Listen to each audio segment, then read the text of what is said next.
देखिए, माइग्रेन का हेडेक में थोड़ा सा डिफरेंट होगा, थोड़ा सा अलग होगा नॉर्मल सर दर्द से। जनरली लोगों को आधा सर में दर्द होता है, जिसको लोग अधकपारी बोलते हैं, लेकिन ऐसा ज़रूरी नहीं है, पूरे सर में भी दर्द हो सकता है। हथौड़ा जैसा मारने जैसा दर्द होगा, टन टन, जिसको हम लोग थ्रॉबिंग हेडेक बोलते हैं। इसके अलावा तेज़ रोशनी से दिक्कत लगेगी, तेज़ आवाज़ से दिक्कत लगेगी, उल्टी जैसा मन करेगा, उल्टी होना ज़रूरी नहीं है, उल्टी जैसा मन करेगा, और आपको लगेगा कि धीरे धीरे सर दर्द मेरा बढ़ता जा रहा है। थोड़े देर तक तेज़ सर दर्द रहेगा, फिर 1-2 घंटे में थोड़ा सर दर्द कम हो जाएगा। किसी भी तरह से यदि नींद आ गई तो नींद आने के बाद सर दर्द में आराम मिल जाएगा जब आप सो के उठेंगे। एक अहम सवाल ये है कि माइग्रेन के जो रिस्क फैक्टर्स होते हैं जिनकी वजह से माइग्रेन ट्रिगर हो सकता है, वो क्या क्या हैं?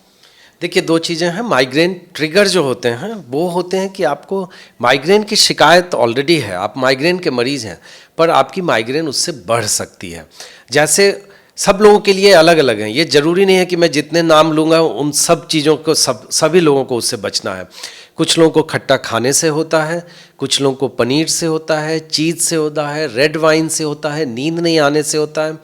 यदि आप बहुत शोर शराबा में चले गए हैं, बहुत लाइट वाले एरिया में, जैसे ज्वेलरी शॉप में गए हुए हैं, उनसे बहुत तेज़ कपड़े की दुकान में गए, बहुत तेज़ लाइट से हो जाता है, तो ये माइग्रेन के रिस्क फैक्टर ट्रिगर्स हैं। इन सब चीज़ों से हो जाता है। यहाँ तक कि कुछ लोगों को परफ्यूम की गंध से भी माइग्रेन हो जाता है। दूसरा है रिस्क फैक्टर। ऑफ कोर्स कोई ऐसा रिस्क नहीं है कि कोई बहुत प्रेडिक्ट कर सके कि इनको माइग्रेन होगा। हाँ, कुछ माइग्रेन जेनेटिक होते हैं, माँ को है तो बच्चों को भी माइग्रेन हो जाता है, एक भाई को है दूसरे भाई को भी माइग्रेन होता है, पर otherwise most of the time independent लोगों को अपना इंडिविजुअल माइग्रेन की शिकायत रहती है। अब जैसा आपने कहा कि माइग्रेन कभी कदार जेनेटिक भी हो सकता है, फैमिली में रन कर सकता है, लेकिन इसके अलावा ऐसा कौन सा कोई एज ग्रुप है स्पेसिफिक, कोई स्पेसिफिक जेंडर है जिन्हें माइग्रेन का जो खतरा होता है वो बाकी लोगों से ज़्यादा रहता है? बिल्कुल, जितने भी अधिकतर माइग्रेन के मरीज फीमेल हैं, 15 से 45 साल के उम्र वाले। बहुत ज़्यादा उम्र में माइग्रेन नहीं होता है। 15 से 45, क्योंकि इसकी एक और भी है कि हार्मोन की वजह से माइग्रेन होता है, इसलिए 45-50 साल जाते जाते ठीक हो जाते हैं। पर ऐसा के नहीं है, बच्चों को भी माइग्रेन होते हैं, उसको हम लोग चाइल्डहुड माइग्रेन बोलते हैं।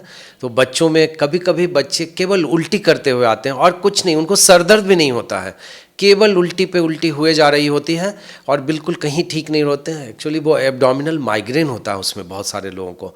तो मोस्टली सारे लोग अफेक्टेड होते हैं। हाँ, लड़कों में कम होता है, लड़कियों में ज़्यादा होता है। अगर कोई माइग्रेन का मरीज है जिसे माइग्रेन की शिकायत हो रखी है तो डॉक्टर से संपर्क करने की ज़रूरत कब आती है? देखिए, माइग्रेन यदि आपको सर दर्द हो रहा है, आप सर दर्द की गोली लेते हैं, आप ठीक हो जा रहे हैं, पर आपको एक या एक से ज़्यादा बार महीने में सर दर्द हो रहा है, तब आपको डॉक्टर से सलाह लेने की ज़रूरत है, क्योंकि फिर हम लोग दवाइयाँ देंगे कि आपको सर दर्द हो ही ना। ज़रूर ये है कि माइग्रेन में कब तक दवा चलनी है, कितने दिन चलनी है, ये थोड़ा सा लंबा काम होता है, पर आपको बहुत कॉमन सर दर्द यदि हो रहा है, बहुत रेगुलर इंटरवल पे हो रहा है, तो दवा की ज़रूरत है।